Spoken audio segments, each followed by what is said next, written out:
Hello friends, I hope आप सब अच्छे होंगे। आजकल आप सब डिजिटल करेंसी के बारे में तो बहुत सुन रहे होंगे, तो आज के वीडियो में हम डिजिटल करेंसी के बारे में समझेंगे और देखेंगे कि ये कई देश में बैन है, तो वहीं एल सल्वाडोर जैसे देश इसे लीगल करेंसी के तौर पर यूज कर रही है। साथ में इस पर भी बात करेंगे कि क्या इसे इंडिया में एज लीगल करेंसी यूज किया जा सकता है। उससे पहले अगर आप चैनल पर नए हो तो सब्सक्राइब कीजिए। जैसा कि बिल गेट्स ने कहा था, digital money is the future of currency, ठीक वैसा ही कुछ सिचुएशन अभी देखने को मिल रहा है। सो डिजिटल करेंसी समझने से पहले हमें करेंसी क्या होता है ये समझना होगा। कोई भी ऐसा फॉर्म जो गवर्नमेंट द्वारा रिकॉग्नाइज्ड हो या जिससे ट्रांजैक्शन कर सकते हैं उसे करेंसी कहते हैं। फॉर एग्जाम्पल, आपके पास 100 रुपीज का नोट है जिससे आप ट्रांजैक्शन कर सकते हो, तो वो आपका करेंसी है। ठीक उसी तरह डिजिटल करेंसी भी एक करेंसी ही होता है जो कि डिजिटल या इलेक्ट्रॉनिक फॉर्म में होता है, जिससे हम फिजिकली देख या टच नहीं कर सकते। इसे हम थोड़ा डिटेल में समझने के लिए एक एग्जांपल देख सकते हैं। अगर आपके पास किसी पर्सन को 100 रुपीज देने या पेमेंट करने हैं, तो आप कैश में सिंपली पेमेंट कर सकते हो जो आरबीआई द्वारा रिकॉग्नाइज्ड होता है। वहीं अगर आप यूपीआई से या डिजिटल पेमेंट करते हैं तो वो पेमेंट एक प्रोसेस से होता है। जैसे मान लीजिए आपका बैंक एसबीआई में है और जिसके पेमेंट करना है उसका पीएनबी में है, तो जब आप पेमेंट करते हैं तो इंस्टेंट सेटलमेंट नहीं होता। आपका एसबीआई बैंक जो आपका ट्रांजैक्शन नंबर होता है उसके अकॉर्डिंग पीएनबी बैंक को कहता है कि इस ट्रांजैक्शन नंबर के अकॉर्डिंग उस पर्सन के अकाउंट में क्रेडिट कर दिया जाए और आपके अकाउंट में से डेबिट कर दिया जाता है। तो यहाँ बैंक नेसेसरी रोल प्ले करता है। वहीं क्रिप्टो करेंसी के केस में अलग होता है। अगर आपके पास क्रिप्टो करेंसी है और आप उसे किसी दूसरे पर्सन को सेल करना चाहते हैं, तो वो ट्रांजैक्शन सेंट्रल बैंक द्वारा अथॉरिटी जो होती है उनके द्वारा। डिजिटल करेंसी को बेसिकली 3 टाइप्स में डिवाइड किया गया है: cryptocurrency, stable currency and central bank digital currency. Cryptocurrency एक digital encrypted and decentralised medium of exchange है। मतलब इसका कोई भी सेंट्रल अथॉरिटी नहीं है जो इससे कंट्रोल या मैनेज करती है। ये ब्लॉकचेन टेक्नोलॉजी पे बेस्ड है, मतलब एक फ्री ओपन कोड पर बेस्ड है।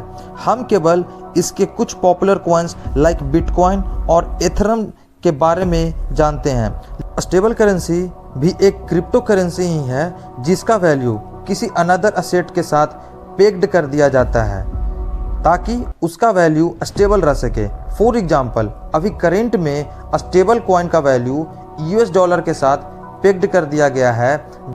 सेंट्रल बैंक डिजिटल करेंसीज एक डिजिटल टोकन की तरह है, लाइक क्रिप्टो करेंसीज जो कि सेंट्रल बैंक द्वारा रिकॉग्नाइज्ड होता है। इसे कंट्री के फायट मनी के साथ पेग्ड कर दिया जाता है। फायट मनी सिंपली वो करेंसी होता है जो कि सेंट्रल बैंक द्वारा रिकॉग्नाइज्ड होता है और ये लीगल टेंडर होता है। लीगल टेंडर का मतलब है कि इसे as a medium of exchange every person को एक्सेप्ट करना ही होगा। आप इसे एज अ लीगल करेंसी आप इसे रिजेक्ट नहीं कर सकते। फॉर एग्जाम्पल, ई नायरा जो कि सेंट्रल बैंक ऑफ नाइजीरिया द्वारा रिकॉग्नाइज्ड है, जैमडेक्स जो कि बैंक ऑफ जमाइका द्वारा रिकॉग्नाइज्ड है। चाइना ने भी digital yuan as a pilot project 2014 में लॉन्च। डिजिटल करेंसी का हिस्ट्री अगर देखा जाए तो ज़्यादा पुराना नहीं है।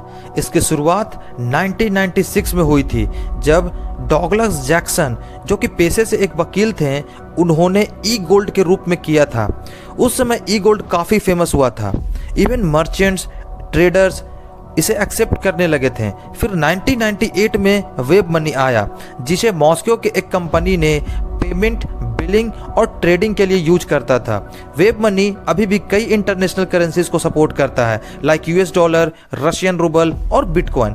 फिर 2007 में परफेक्ट मनी का प्लेटफॉर्म आया जो multiple currencies like USD, bitcoin, euro आदि को सपोर्ट करता था। फाइनली 2009 में डिजिटल करेंसी के वर्ल्ड में रिवॉल्यूशन आता है जब बिटकॉइन को इंट्रोड्यूस किया जाता है। बिटकॉइन पहला ऐसा करेंसी होता है जो कि डिसेंट्रलाइज्ड डिजिटल करेंसी प्लेटफॉर्म पर बेस्ड है। बिटकॉइन एक ओपन सोर्स पर बेस्ड होता है जिसका किसी भी मोनोपोली क्रिएट नहीं हो सकता। इसके बाद से डिजिटल करेंसी का इन्फ्लुएंस लगातार बढ़ता गया। सबसे पहले उन कंट्रीज को देखते हैं जहां क्रिप्टो करेंसीज लीगल है, like United States, European Union, Canada, Australia, El Salvador, Japan, United Kingdom, France, Denmark, Germany, Iceland, Mexico and Spain. देखिए, लीगल करने के पीछे कारण हो सकते हैं क्योंकि क्रिप्टो करेंसीज के काफ़ी बेनिफिट्स हैं। लाइक गवर्नमेंट इसे क्रिप्टो करेंसी असेट्स मानती है और जब इनका बाय या सेल किया जाता है तो इन पे असेट्स टैक्स लगाया जाता है, तो इससे गवर्नमेंट को टैक्स बेनिफिट होता है। नॉर्मली इंटरनेशनल पेमेंट एक्सपेंसिव होता है, लेकिन उसे डिजिटल करेंसी के फॉर्म में अगर किया जाए तो वह चिपली किया जा सकता है। वहीं हम देखें तो other countries like China, Egypt, Nepal, Qatar, Bangladesh, Algeria, Morocco इत्यादि कंट्रीज ने क्रिप्टो करेंसी को बैन कर रखा है। उन कंट्रीज का मानना है कि क्रिप्टो करेंसी का कोई भी गवर्नमेंट कंट्रोल नहीं होता। इनका ड्रग ट्रैफिकिंग, मनी लॉन्ड्रिंग और टेररिज्म के लिए आसानी से यूज किया जा सकता है। लेकिन सवाल ये आता है कि क्या गवर्नमेंट इसे पूरी तरह बैन कर सकती है? देखिए, crypto currency open source blockchain पे काम करता है, तो गवर्नमेंट इसे अगर बैन करती भी है तो वो सिर्फ ट्रेडिंग प्लेटफॉर्म्स पर बैन लगा सकती है, लेकिन उसके बाद भी इसके इलीगल ट्रांजैक्शन होता रहेगा और हमें ब्लैक मनी लॉन्ड्रिंग होने के चांसेस और भी ज़्यादा हो जाते हैं।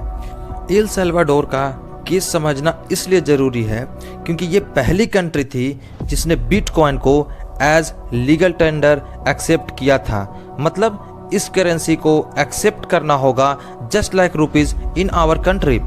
इंडिया में हम जैसे मास्टर स्ट्रोक की बात करते हैं, उससे भी ज़्यादा बड़ा मास्टर स्ट्रोक नायब बुकेले का था, जो उस समय एल सल्वाडोर के प्रेसिडेंट थे। उन्होंने बिटकॉइन को एज ऑफिशियल करेंसी एक्सेप्ट करके वह किया जो शायद किसी ने कभी सोचा भी ना था। ऐसा नहीं था कि ये करेंसी किसी जल्दबाजी में अडॉप्ट किया गया हो।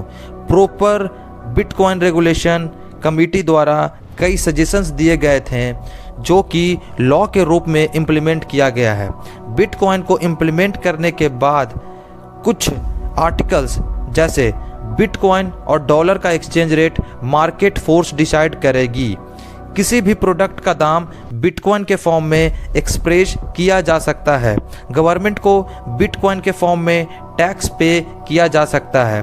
बिटकॉइन को एज अ लीगल टेंडर माना जाएगा, कोई भी एसेट्स नहीं। सो इसके एक्सचेंज में किसी भी तरह का कैपिटल गेन टैक्स नहीं लगाया जाएगा। अकाउंटिंग पर्पज के लिए एज रेफरेंस यूएस डॉलर का यूज होगा। बिटकॉइन ट्रांजैक्शंस बढ़ाने के लिए लोगों को प्रॉपर ट्रेनिंग और फैसिलिटी प्रोवाइड कराई जाएगी।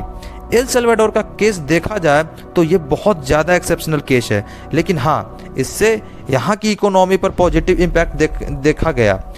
इसके साथ यहाँ इसे और भी इजी बनाने के लिए जगह जगह बिटकॉइन एटीएम्स लगाए गए हैं। तो यह एक ऐसी कंट्री बनकर उभरी है जिसने बिटकॉइन को एज ऑफिशियल करेंसी बनाकर अपनी इकोनॉमी में पॉजिटिव चेंजेस लाया है।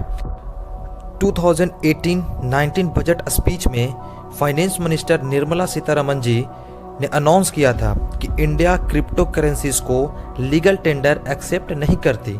गवर्नमेंट ने crypto currencies and regulation of official digital currency bill 2021 में लाया था, जिसमें प्राइवेट क्रिप्टो करेंसीज को बैन किया गया था। लेकिन सुप्रीम कोर्ट के इन्वॉल्वमेंट के बाद क्रिप्टो करेंसीज को एज डिजिटल करेंसी के रूप में यूज किया जा सकता है। मतलब अगर आप इंडिया में क्रिप्टो करेंसी का ट्रांजैक्शन करते हो तो आपको कैपिटल गेन टैक्स देना होगा गवर्नमेंट को। अकॉर्डिंग टू डाटा, लगभग 7% इंडियन क्रिप्टो करेंसीज ऑन करते हैं। 2021 ग्लोबल क्रिप्टो एडॉप्शन इंडेक्स के अकॉर्डिंग इंडियाज़ का सेकंड पोजीशन पे है आफ्टर वियतनाम इन अडॉप्टिंग क्रिप्टो करेंसीज। और यह सिचुएशन तब है जब गवर्नमेंट ने 30% टैक्स इम्पोज किया है अगर गवर्नमेंट आपको क्रिप्टो करेंसी से प्रॉफिट होता है, and 1% extra tax for digital transaction. 2018 में इंडियन गवर्नमेंट एक कमेटी फॉर्म करती है to form a bill on crypto currencies. 2019 में ये बिल क्रिप्टो करेंसीज के mining, holding, selling, issuing, transfer करने पर भी बैन लगाती है। 2020 में इस बैन को सुप्रीम कोर्ट द्वारा रिमूव कर दिया जाता है। फिर 2022 और 23 के यूनियन बजट में गवर्नमेंट क्रिप्टो करेंसीज को रिकॉग्नाइज करती है और इस पे 30% वर्चुअल एसेट टैक्स लगाती है। 1 दिसंबर 2022 का वो दिन जब आरबीआई इंडिया की डिजिटल करेंसी लाने का अनाउंसमेंट करती है, ई रूपी। इसे अभी पायलट प्रोजेक्ट के रूप में लॉन्च किया गया है। इसके अंडर ई रूपी आरबीआई द्वारा रिकॉग्नाइज्ड डिजिटल करेंसी होगी जो कि लीगल टेंडर होगी, मतलब देश में हर पर्सन को इसे as a medium of exchange accept करना होगा। ई रूपी भी आपके कैश की तरह ही होगा, बस वो कैश आपके पॉकेट में फिजिकल फॉर्म में रहता है और ये ई रूपी आपके डिजिटल वॉलेट में डिजिटल फॉर्म में होगा। सबसे ज़रूरी बात है कि अगर आपके पास ई रूपी है तो वो रिकॉग्नाइज कैसे किया जाएगा, तो उसके लिए आरबीआई ने कुछ रूल्स बनाए हैं। Central bank e rupee according to monetary policy issue करेगी। सेंट्रल बैंक के बैलेंस शीट में इस करेंसी को एज अ लाइबिलिटी ट्रीट किया जाएगा। आपका ई रूपी कैश में कन्वर्टेबल होगा। आप सिंपली बैंक में जाकर अपने डिजिटल करेंसी को कैश के फॉर्म में चेंज करा सकते हैं। जो भी ई रूपी होल्ड करेगा उन्हें बैंक अकाउंट की ज़रूरत नहीं होगी, वॉलेट में इसे आप रख सकते हैं। अभी तक इंडिया में 8 बैंक ने डिजिटल करेंसी को लॉन्च करने का प्लान बनाया है, जिसमें state bank of India, ICICI bank, yes bank, IDFC bank, bank of Baroda, union bank of India, HDFC bank and Kotak Mahindra bank है। इंडियन गवर्नमेंट ने तो ई रूपीज़ को लेकर काफ़ी ऑब्जेक्टिव्स रखे हैं, लेकिन देखना होगा कि क्या ई रूपी यूपीआई की तरह सक्सेसफुल होती है या नहीं। बाकी आप क्या सोचते हैं, आप कमेंट सेक्शन में बता सकते हैं।